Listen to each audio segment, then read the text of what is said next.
The House Oversight Committee issuing subpoenas for both the president's son, Hunter, and his brother, James, as part of their investigation into the Biden family's alleged corrupt business dealings. Committee Chairman James Comer issuing this warning on Cuddler earlier tonight. If they fail to comply with these subpoenas, then hopefully we'll take congressional action to hold them in contempt. I mean, we fully expect the Bidens to cooperate. We want to know what they did to receive the money. We want to know what role Joe played in the influence peddling scheme. Hunter's lawyers issuing this warning to Speaker Mike Johnson in a letter saying, quote, "We ask you to think twice before joining this spectacle. You should consider the numerous lies, falsehoods, and fabricated illustrations by your chamber's chairman in the course of peddling baseless allegations of misconduct by our client or his family." Let's bring in a member of the House Oversight Committee, Florida Congressman Byron Donalds. Byron, good to see you. Thanks for joining us. It's good to be with you. So, Byron, let's unpack this. Do you think the Bidens are going to cooperate? It doesn't seem like there's good answers to how James Biden got money into Joe Biden's pockets, saying it was a loan. Probably they can't answer the questions. Do they cooperate with your committee? Well, they've now been subpoenaed by Congress. So if they choose to ignore a congressional subpoena, there are legal remedies for that. I would not recommend that to Hunter Biden or to Jim Biden or anybody else in the Biden family.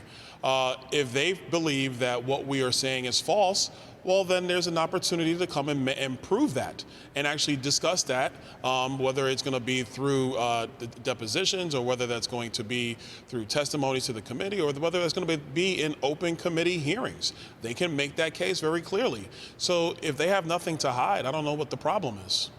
What's the time frame that you're looking at, Congressman, here? What can we expect to see in the next few weeks?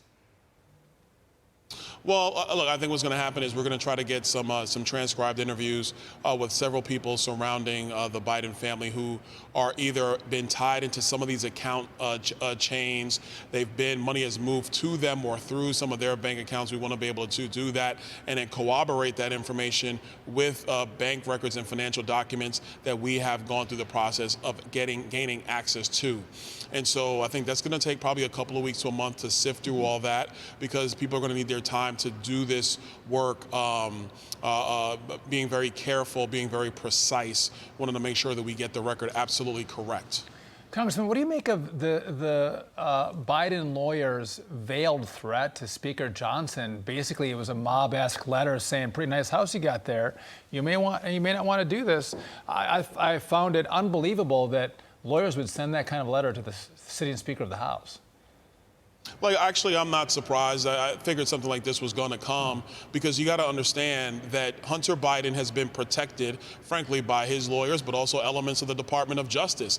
That's how you get situations where IRS investigators want to be able to go subpoena location data on text messages. They want to go get other things done, and either Hunter Biden is tipped off or it is stopped by elements of the Department of Justice. So they feel, frankly, emboldened and empowered to be this rash, but quite frankly, we don't care what Maine Justice was doing. We are going to investigate the facts and the truth and bring that to light. And at the end of the day, what this all is about, it's not about Hunter Biden, it's not about Jim Biden.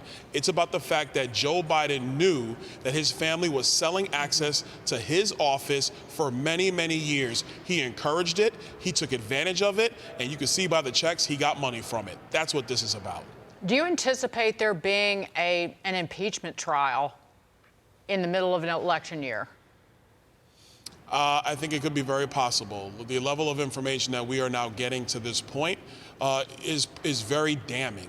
Secondarily, I will say that we're also getting information about how these investigations were slow-walked or stopped altogether by some of the political brass at the Department of Justice. And so I think there's going to be other questions, serious questions, that need to be answered on that front. I could fully anticipate this moving into next year.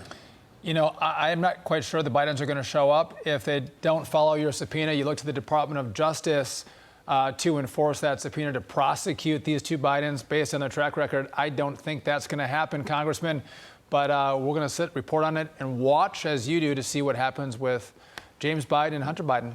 Congressman Byron Donalds, thanks for joining us. We appreciate it. Thank you. All right. The Queen of... The money talks, though. Those financial records talk. They don't lie, that's right. All right, the Queen of Self-Righteousness, Her Royal Highness of Hypocrisy. Hillary Clinton just can't go away, and in the midst of a dangerous and now deadly rise in anti-Semitism, she's comparing Donald Trump to, you guessed it, Hitler was duly elected. That's right. Right? Trump is